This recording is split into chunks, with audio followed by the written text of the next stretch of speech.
Rich with Experiences is a podcast of amazing people who shares their real-life lived experiences of adversity, strength, and courage in hopes to help someone who can relate.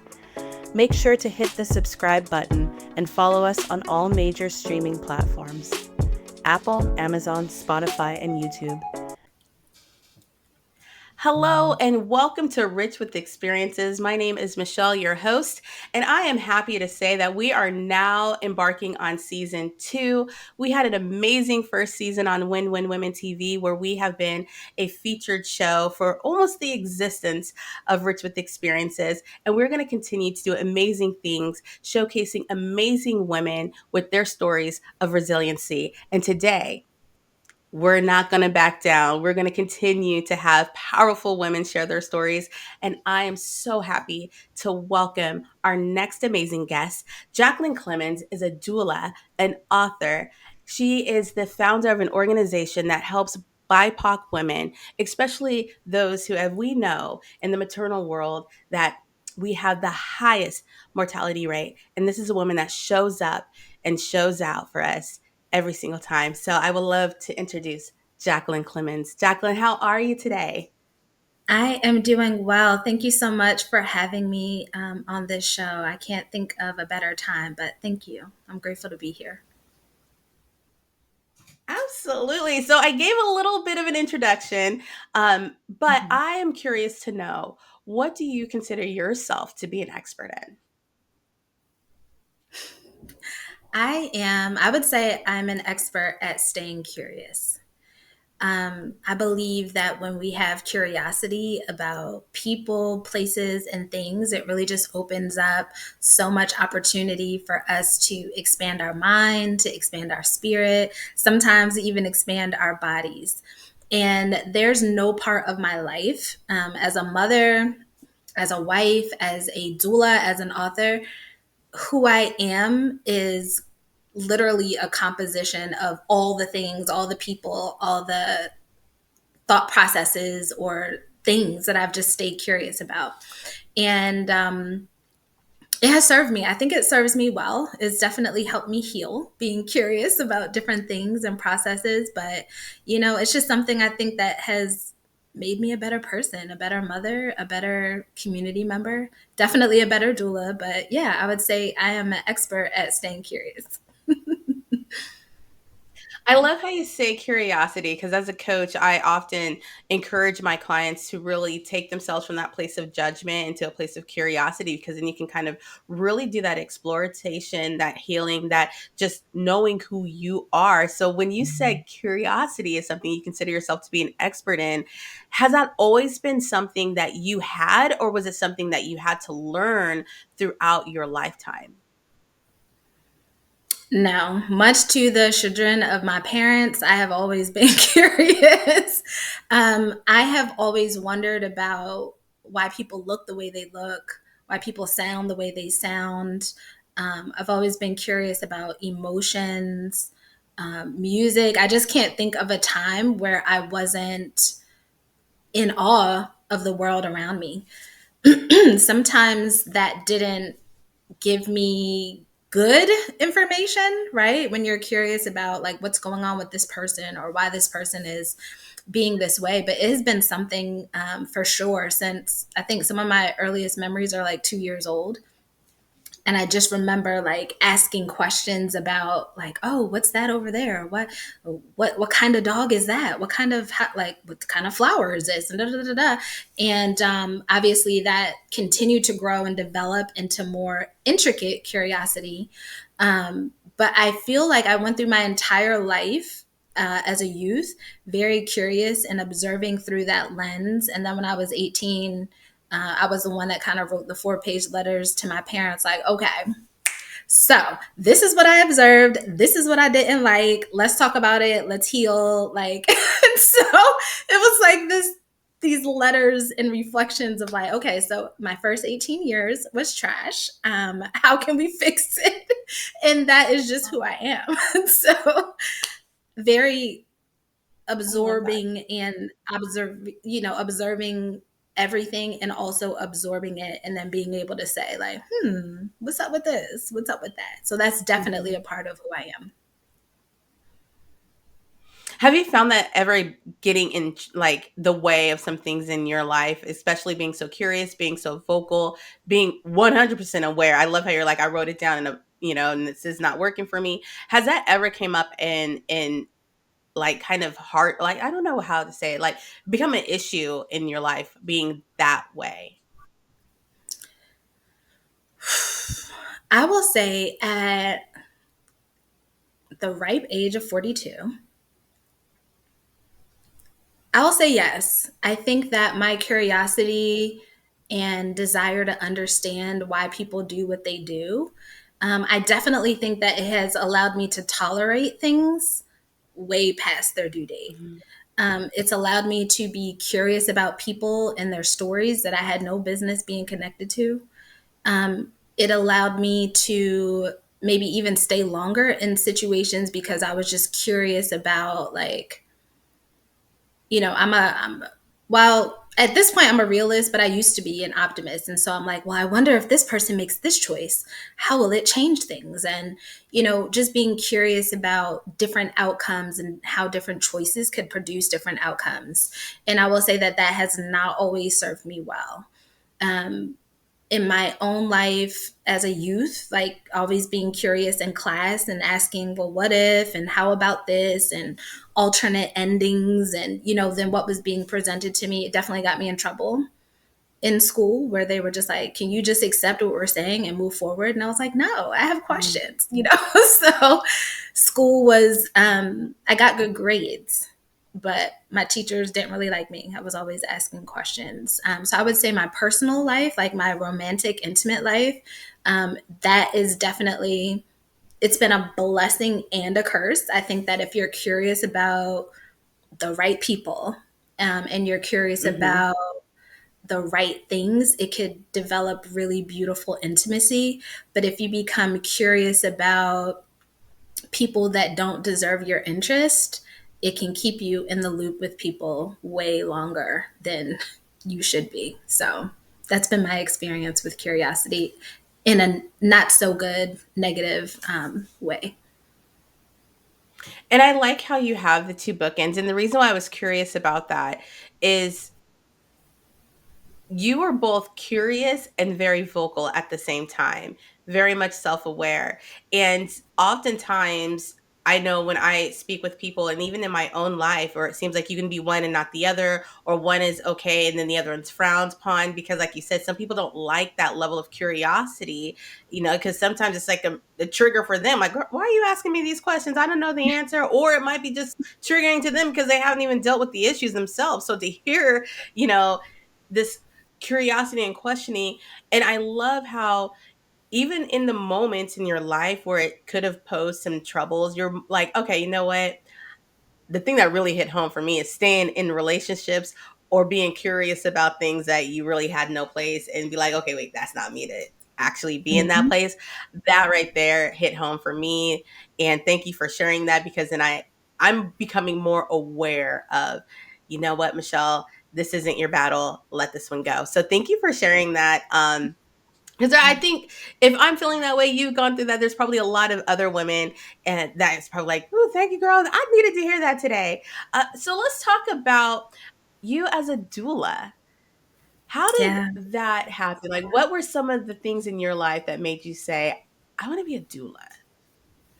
Yeah. And again, I would say it goes back to that curiosity. I had one of my friends that I grew up with, she was the first one to get pregnant out of our friend group. And I will say, observing how her family was interacting with her, um, knowing my friend and knowing her demeanor, she wasn't comfortable with how she was being treated.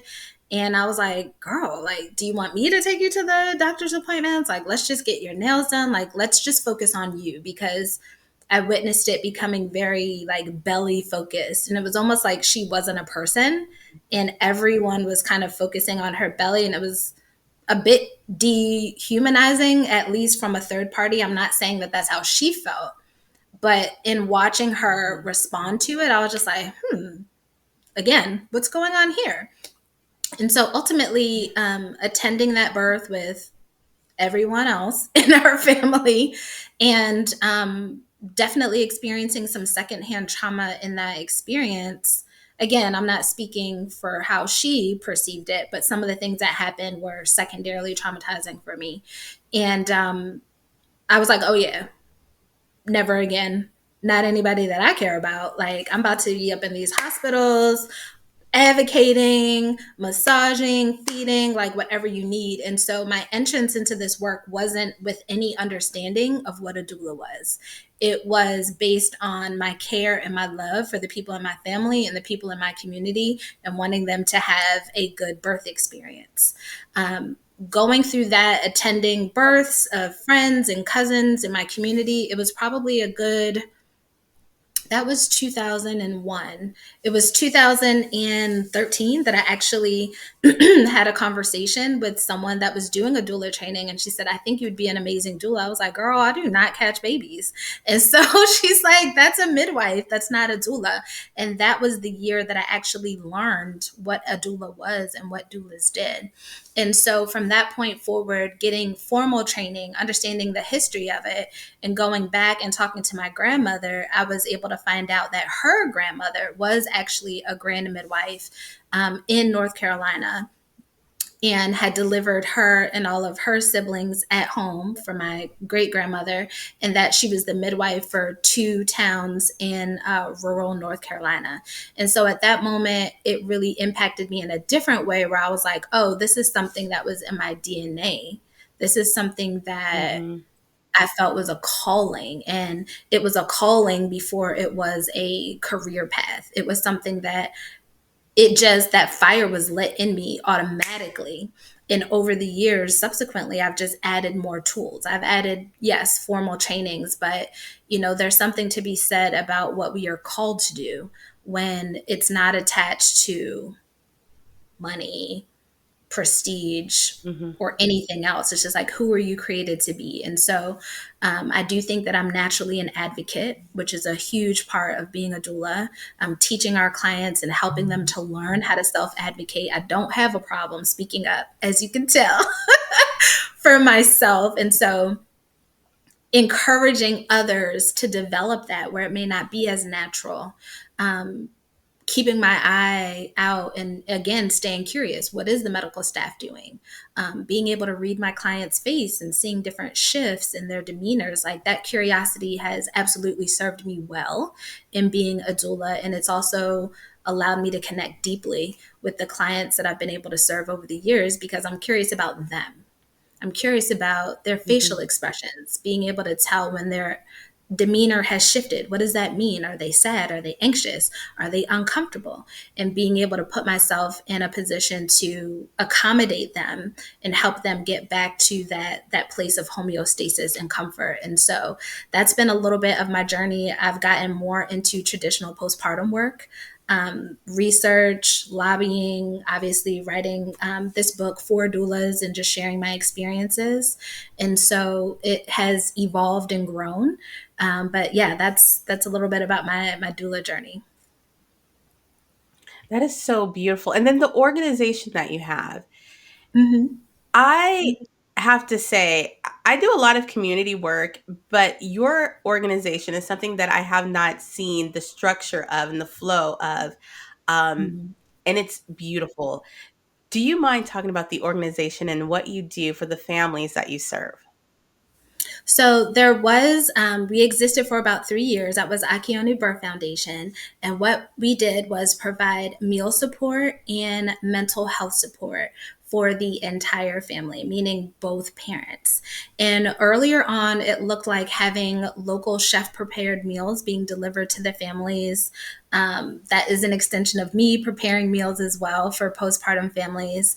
And then having postpartum circles where we had a licensed marriage and family therapist support the parents in navigating some of the challenges that were coming up. And that structure for that organization really blossomed out of challenges that I continuously saw within my doula clients, regardless of their income level. It was like, it didn't matter if you were wealthy, it didn't matter if you were not as wealthy or low income. Typically, in the households that I supported, The woman was the meal preparer, the cook, the chef, the whatever. And when you give birth, you are out of commission for a bit. And so there's this delicate line between the needs of the entire family being met and then the needs of this new parent being met in their vulnerable state. And so it was causing relationship issues. It was causing tension.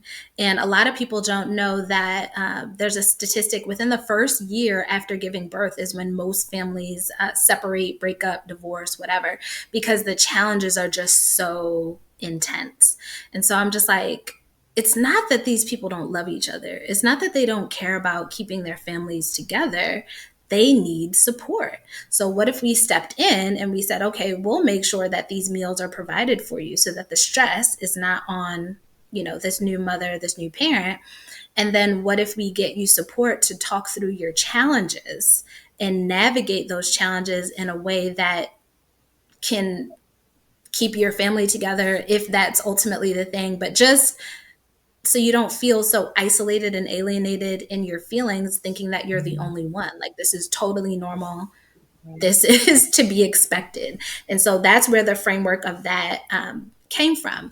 And right now, Akionu currently, we do consulting for maternal health organizations to help them develop programming for their doula programs to make sure that they're also holistically training and building doulas up so that they're prepared to support and serve their clients in a holistic way. And so anything that Akionu is doing, whether it is on the foundation side or even just on the organization side, it is about holistic wraparound care for these families in a way that is, yes, culturally responsive, but also like just as a human being, like we need mind, body, and spirit support.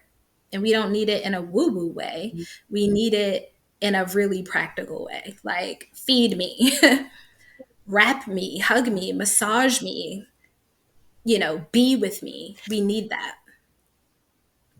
I'm listening to what you do and the services that you provide. And I was a single mom and I had my first son. I was in the military. My ship was out on deployment.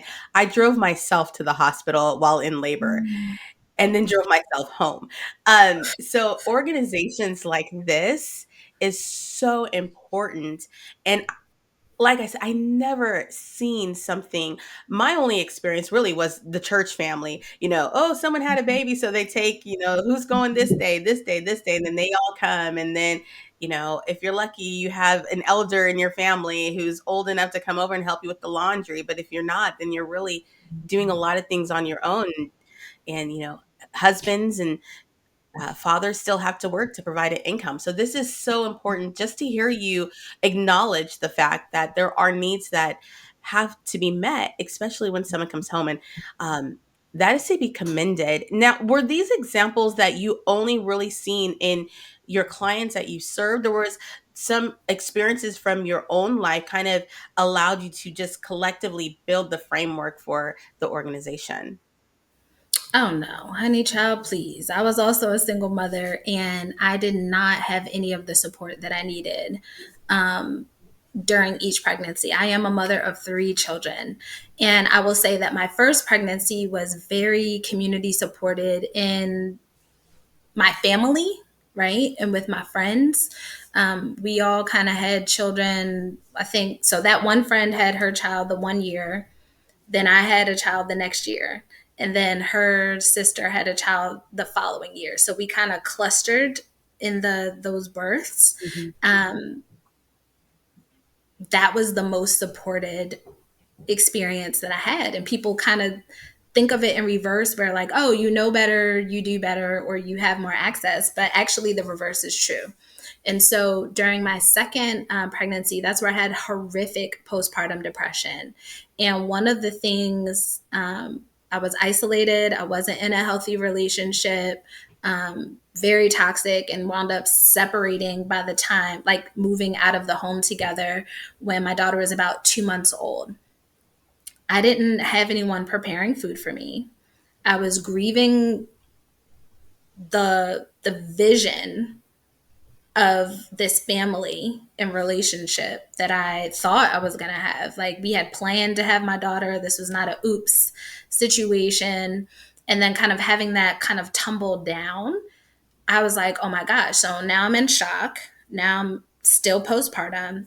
I did not have food support at all. I did not have energy to cook. And so that I tell people about, as you know, if you're in the hospital setting, they give you graham crackers and apple juice, like, you know, they have it in the little fridge and stuff like that. And so I remember being in a home, going back to my family home. No one lived there, so it was literally just me and my daughters there. And I just was eating graham crackers and apple juice because it was like the last thing that my brain remembered that was like quick, easy, da, da, da, da, da. So I'm breastfeeding. I'm still taking, you know, my Mm. oldest daughter to school in the morning. Like, I still have to go, but I'm processing this trauma of the separation of this relationship, the stress of the toxicity that had come up with it. All of these things I'm navigating while I'm still postpartum, and I was not eating well. But I didn't have my family surrounding me and living close and kind of nurturing me in the same ways that I did during my first pregnancy. And so when I look at that experience, like, that was the child that I breastfed the longest, give thanks. But in those earlier months, it was horrific not even being able to prepare a decent meal because of not just the baby blues, but like straight up postpartum depression. And the only thing holding it together was just like, I have to be here and I have to make it for these girls. I can't afford to fall. And so now it's, what's the lowest common denominator between Mhm. like my energy, my output, and my being able to show up that I can give to survive through this season. And so I've definitely had personal experience with just not having what I needed in community, or food or mental health support at all. And that's something, like, I know what that feels like. It's extremely isolating. And then if you are a single mother in that, forget about it. And so, you know, just knowing that you have people, that you have support, and that there are systems in place and programs in place to support you, is something that can absolutely transform outcomes for anybody, whether it's a family or a single mother. So yeah, I definitely have personal experience with that as well. That is beautiful because not often can we take, especially situations that we are grieving, where it was very, very hard. Uh, Raising a child, going through postpartum. I've had three children, all natural. Each one of them was a struggle in itself. I use it now because my kids are older, so I use that card all the time. Like, you know how hard it was for me to bring you into this world? But that's because Mhm. we're, fast forward, we're way, way out of that time. But listening to your story and just really connecting, that is a moment that we don't give enough space to, because we are going not only in our own body, going through so much, um, but there are so many other circumstances outside of that that also adds to it. A relationship that wasn't the way that we envisioned, especially when we're bringing a child into the world. We have a vision of what that might look like. Being in marriages that is a empty marriage. You think you have someone that's going to be there and be supportive, and you bring a child in, and then you are kind of by yourself in this whole aspect, and not feeling comfortable enough to reach out to maybe family and friends, or you might not have family and friends available, but you still need to make something happen. And oftentimes, as women, we have this desire and this, we're looking around and we're like, well, it's just me. So how am I going to do this? Um, what were some of the I know you mentioned the common denominator. You had your daughters, and you're like, I can't give up. I have no option to give up. I don't even know what that is right now. But what were some other things that really allowed you to connect to something that is light to help you go, okay, I can just take one footstep forward today? What was that for you in those moments? You know, one thing throughout my children's life in general is who I want them to be.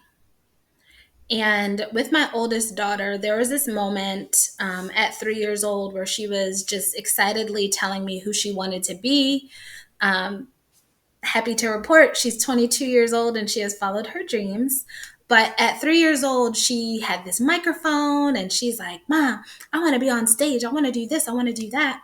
And I'm like, yeah, baby, the whole parent thing, you can do whatever you set your mind to. And then she got really somber and she was just like, no, I can't. I said, of course you can. What do you mean? And she was just like, well, because you don't. And I can't do it because you don't. And she said something like to that effect. And it's because, you know, in my family, we're singers and all this stuff. And so I'm in the car giving concerts. And I was like terrifyingly stage fright. And I didn't go after my dreams doing that. I got into sales and just trying to, and so she was in her little 3 year old way, kind of being like, Ma, you do the most with me, but you're not out there. You're not following your dreams. And I got what we had is called the city paper. And I looked in the back of that city paper and I found some jazz auditions for a background singer. And I was like, no, she is right. I have to show her what I'm trying to tell her. Like actions speak louder than words. And she's still my best call out partner. She'll call me out like, Ma, you're tripping. Like she still does that. But in that moment, I started to pursue the things that were important to me. And in relationships, like when things get hard or things get toxic or things get disrespectful, I don't mean hard, just like regular stuff, but when things get nasty, one of the thoughts that I think Mm-hmm. is, would I want my daughter to stay in this situation? Would I want my son to stay in this situation? How would I want for them to move in a way that is full of integrity and honoring themselves if they were in this kind of situation? And then I govern myself accordingly. And in that situation, I was thinking, hey, this sucks. But how would I want my daughters if they're someday, prayerfully not, but if they're someday stuck in this crazy situation that they didn't plan for, do I want them to give up? Mm-hmm. Do I want them to harm themselves? Do I want them to just fall out and give up? Or what do I want them to do?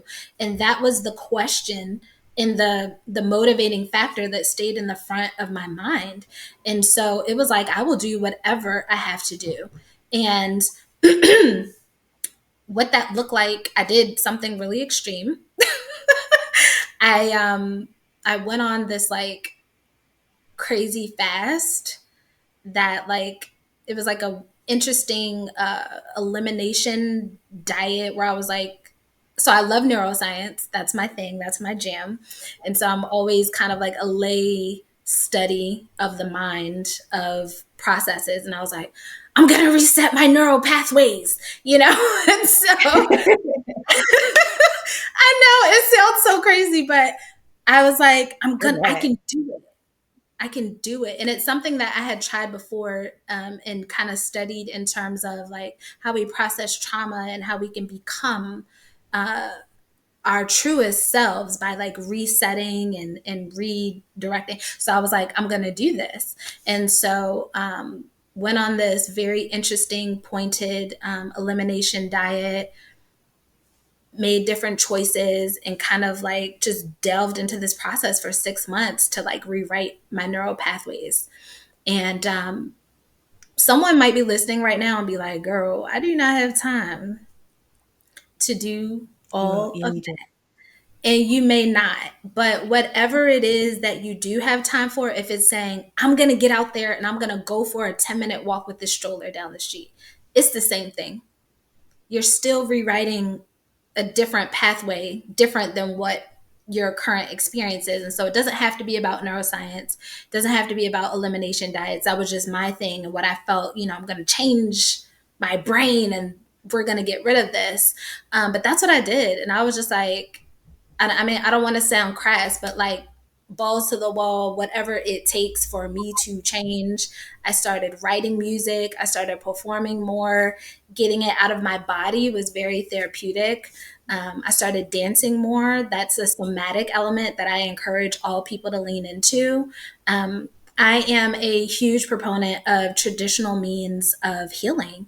And I feel like gathering around the table with your loved ones and breaking bread is extremely therapeutic. Letting your feet pound the ground and dancing. I love to salsa dance. I love African dance. Like, let me do my thing. Soca, going to carnival and getting into all of that. That's my thing. So that was a huge component of me healing. And then, of course, the physical side of what are you putting into your body that allows your body to heal through the food that you're eating as well. And so those traditional components are what I also leveraged in that season. And it's not like I wasn't sitting at a talk therapist the whole time. I wasn't. I was out there getting sunshine on my Sometimes face. that's more triggering.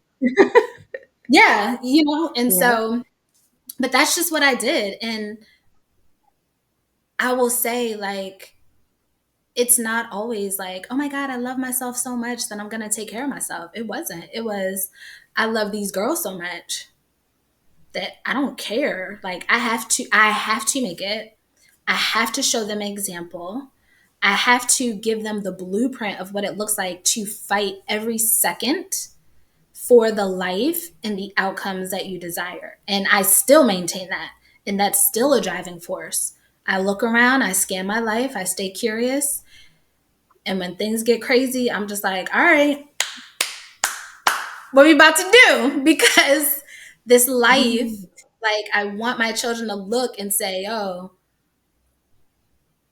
like it or hate it, my mom, like, went after it to heal and to be whole at every moment, whether people liked it or didn't. And they don't have the same personality as me. But I want them to be able to look at me and take their own version, their own personality, and their own way of going after it and just being whole and prioritizing that in whatever ways they can. And so that's been huge for me. I love that. And I 100% agree with your methods, especially as a trauma informed coach and understanding the vagus nerve system and resetting our nervous system and dancing, grounding, all of those amazing things that you spoke about is so important to getting to exactly what you said earlier, to that level of homeostasis where you Mhm. can heal and you can really connect to who you truly are in your alignment. And I thank you for just being so open and sharing that, and sharing your story about how really in those moments the only thing you can think about, it wasn't a big idea, it wasn't I'm going to be a doula, create an organization, have all of these wonderful opportunities. That is an after, right? That's after we got to this level. But that moment, in those hard moments, was I just want to be a good example for my kids. I want to show them through my footsteps, my actions, that even I don't know if I'm going to be successful, but one thing I know is I'm going to at least try. And that is something that I love that message, and thank you for sharing that. And I really want everyone who is listening to realize that it might be a toe, it might be a footstep, but being consistent can also look as inconsistency, right? You're still moving, we're still Yeah. thriving, we're still making ourselves aware of where we want to be, and just doing our best. And doing our best is 100% okay. It's just enough. So, what Yeah. are some things that are going on with you? What are some things that you're getting into? I know we talked before we went live or we recorded. What what are some things that you're doing with your organization now or your book now? Yeah, so with the book, October, I released with Jessica Kingsley Publishers. And I do want to make a quick note here because even on the success, the more professional side of things, that was instigated by grief.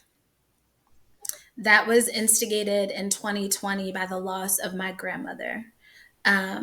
for many years, I was totally content just kind of being like, this creative, just kind of local artist, whatever.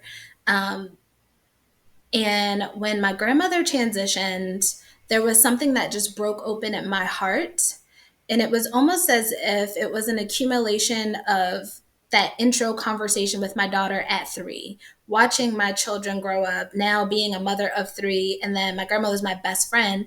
When the cracks kind of meet, and then you have that one point and the chisel just, you do one little hit and then things shatter. That's what happened. And then everything that was happening in the world, things being shut down, that was a moment for me. That breaking was the moment that was just like, oh, it's now or never. You better maximize every little bit that God has put into you. It's time to pour that out. No more selfishness, no more waiting, no more playing small. And so through grief was really this like, how can I contribute something impactful to the world? And so that's when I began writing, which was like my first love. I was writing since I was like 9 years old, poems and things like that. I began writing for Healthline, some articles there. And that yes moment for writing those articles led to the publisher reaching out to me and asking me to write this book for them, a doula's guide to improving maternal health for BIPOC women.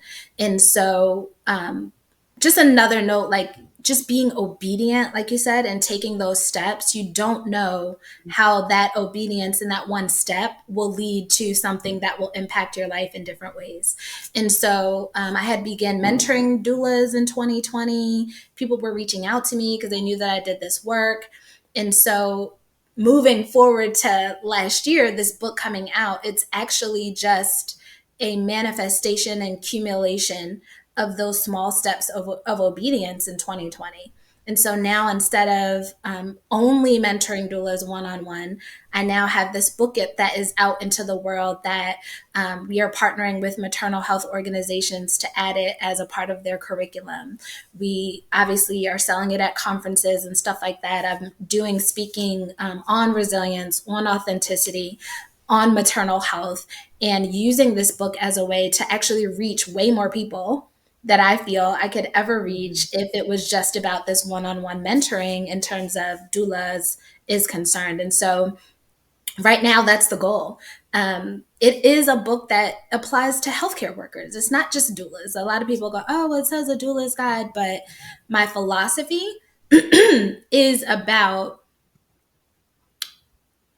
personal development. And when we take a mind, body, and spirit approach to developing ourselves into the highest version of ourselves, that's the place that we're actually able to serve better. That's the place where we're actually able to be curious about people that look different, come from a different background. Just because we're Black women sitting here on this call does not mean that we're automatically aligned. I got to be Right. curious. What are your We're not a experiences? monolith.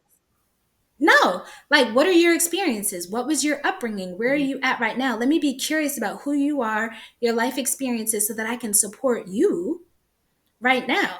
Me having Black clients from South Africa, from Nigeria, we do not share a culture, even though we Mm-hmm. share same color skin. And so in this book, I'm really just talking about just the power of becoming a better person, like personally developing, doing the work, healing, and how it allows us to be curious about different people. And so my clientele over the years, and I'm so grateful.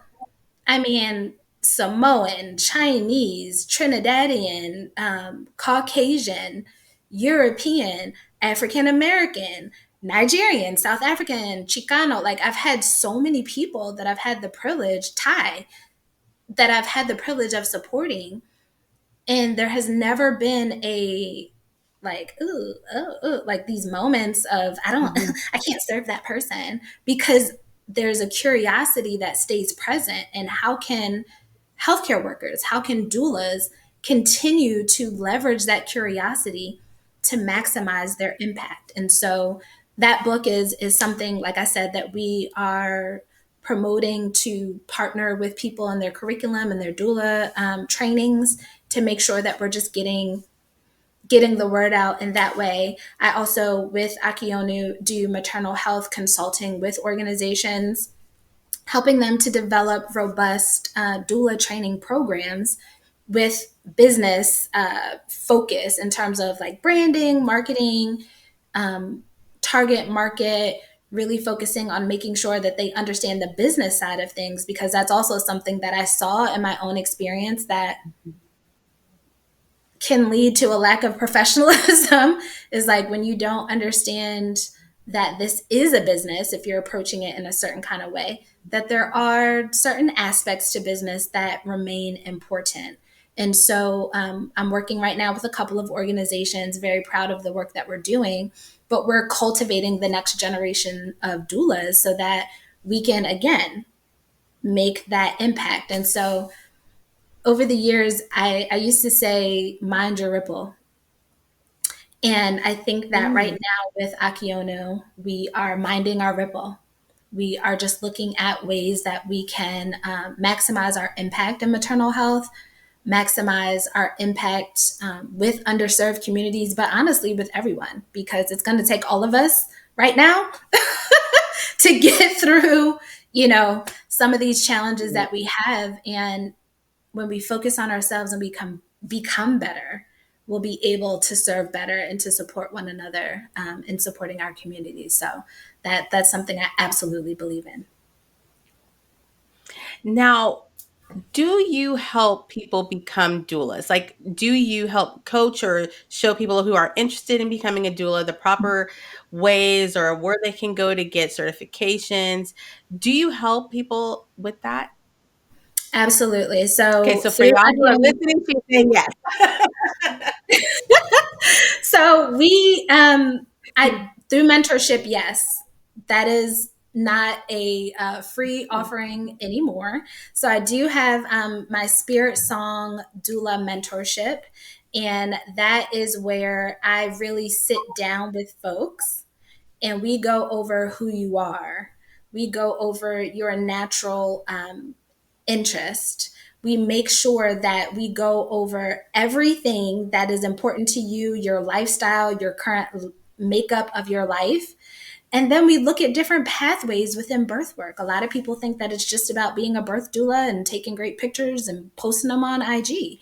They don't understand that there's many different pathways to make an impact in maternal health. And so through that 5-week mentorship, all of that is taken care of. You are then referred to what trainings or what resources would be necessary for you. I've had anything from mental health therapists to medical billing professionals to birth doulas to postpartum doulas, and just really helping them find their path. And then on the other side, in terms of training, we do a traditional Moroccan postpartum medicine doula training where we are actually taking you through these certifications. So it's online, and then we do an in-person retreat where we are actually serving a local new mom, and you're able to physically go through everything that you learned in the online classes. And so do stay tuned. We do have a upcoming retreat coming up in Hawaii at the end of this year, where we'll be partnering with the birth worker community there to offer a healing and advanced postpartum doula retreat. And so I do that as well. I am certified as a teacher and as a traditional Moroccan postpartum doula. So if anyone wants to bring that training to their area, they can reach out to me as well with Akionu to get more information on that. So that's what we're doing, and that's how we're minding our ripple right now. I love that. So how can people reach out to you? So Jacqueline at akionu.app is going to be the easiest way. On IG, it's courageous_motherhood. And then on Facebook, I think it's Jacqueline. I think I'm still Phoenix Soul Clemmons. It's a really long name, but if you put in Jacqueline Clemmons, it should pop up. Phoenix Soul was my old performance name, and Facebook won't let me change it without like submitting my license, and I'm not doing that. So anyway, like, so anyway, that's the Yay, you're not easiest doing that way. today. I'm not doing that. No. So, yeah, that's the easiest way So to contact us. I want to thank you so much for just being with us and sharing your expertise, just sharing your experience and how that just created your purpose. Looking back at your journey, what is something that you would tell your younger self now?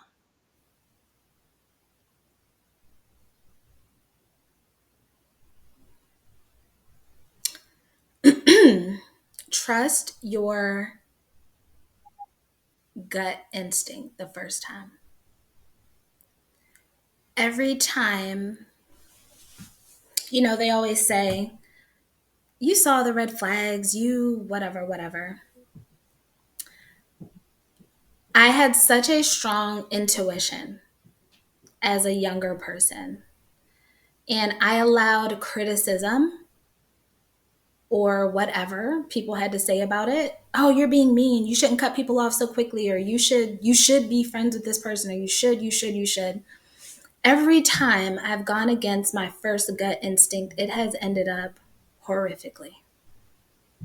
And I would say, as a woman, I know my intuition is steel, and it has always been my choice to ignore my intuition that has led me to outcomes that I didn't appreciate or outcomes that were harmful to me. And so I would tell my younger self, and I would tell anyone listening, trust your instinct.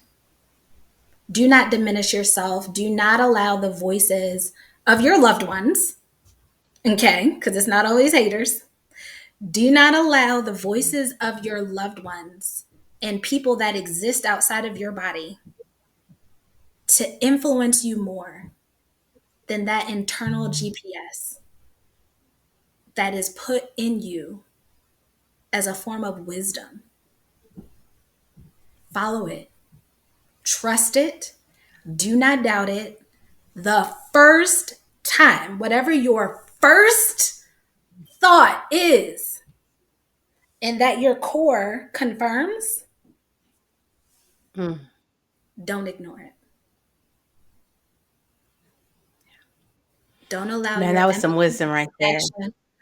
Listen, because what? We're going to allow our empathy and compassion for others and our curiosity about others' traumas to pull us down into the black hole of their mess. And that's not helpful for anyone, ultimately. So, Oh man, I told you we are gonna have an amazing episode. Season two just came out with a bang. I am so thankful to have you here with me, and I can't say enough. Thank you so much for sharing your story, sharing your journey, sharing the fact that you are courageous enough to create what you have created, and helping other women and families, not just women, the whole family. And I think that's what's beautiful about your organization. It really focuses on the whole family. It during this real pivotal time after bringing home a beautiful, beautiful baby, something that we should be celebrating in our life and through the whole process of pregnancy and afterwards. So thank you. Um, I always have an amazing time with my guests and with you here at Rich with Experiences. And thank you so much for continuing to grow with us. I always have my saying, and I'm going to continue to say it because I think it's so important that we remind ourselves daily. Because every day the world is going to look different. The people that we love are going to be different. The people that we realize that we may be different.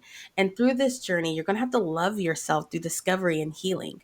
Because along the process, you're going to discover more about yourself. You're going to discover more about what you're capable of doing within yourself, and you're probably going to discover about what you're not going to tolerate anymore and create boundaries and be 100% a-okay with those boundaries that you are creating because you're going along your healing journey. So love yourself through that discovery and healing. And thank you. So for season one of Rich with Experiences, you can still catch the shows on demand on Win Win Women TV. We are still recognized as a featured show over there. So please go over there. We're going to be right there on the top banner as we have always been. And you can also catch all of the replays on Spotify, Apple, Amazon, all the great places that you can stream podcasts. You can find the complete first season there. This beautiful episode will be downloaded on Spotify, Amazon, Apple, YouTube, and also my Facebook pages. So thank you so much for being with us. And we're going to have an amazing second season. I love you.